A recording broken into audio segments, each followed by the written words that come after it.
This video discusses performing a type and screen labeling in the OR. Okay, first gather your supplies. These are the supplies that you'll need. You'll need a blood bracelet. You'll need a pen that is a rollerball pen, not an ink pen, otherwise it'll smear, and your vacutainer.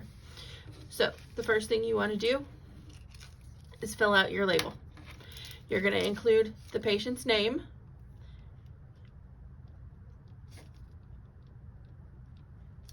MRN number, and date of birth.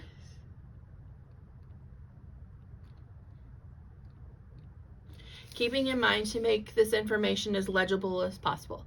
This will be sent back to you if it is not legible or the numbers aren't decipherable and able to read clearly.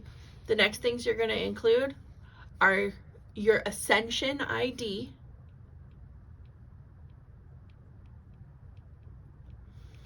the current date,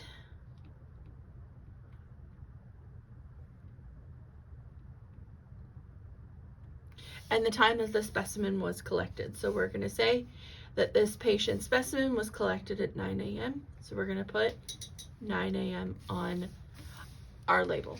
This is how we fill out our label. The next thing we want to do is fill our specimen.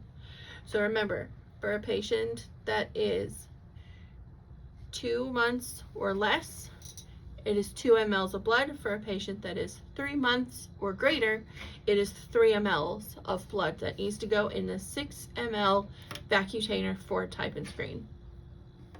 Once this has been filled, remove your label from your bracelet. This is the only label that needs to be put on your vacutainer to be sent for type and screen. No other label needs to be on this tube. Place the label on the tube so that it includes the number visibly and all of your information visibly. Do not smear this, otherwise it'll smear the ink and make it illegible. This is then what is sent to the blood bank for them to run a type and screen. Once you fill this information out, it transfers onto the label. Peel the paper back and put the film over top. And then this is applied to the patient. On this tail is more of these Fenwal tags or Fenwal stickers. We leave these attached. This tail must stay attached, and you just wind it up so that the stickers are available whenever the sticker is needed. The next part we're going to talk about is the second specimen. So once this is completed, a second specimen can be completed. With a second specimen, you can use a patient label. You would not use this label. You would use one of our pre-printed patient labels. You apply the patient label to the tube. We can use the small bullet tube.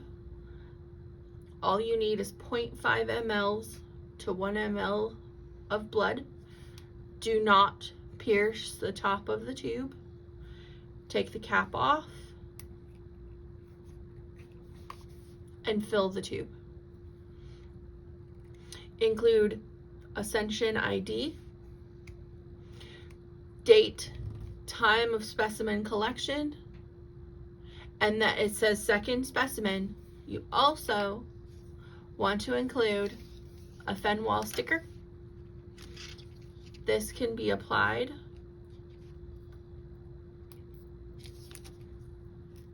to the bottom of the lab tube or to the label, but make sure that a Fenwal tag is sent with every second specimen.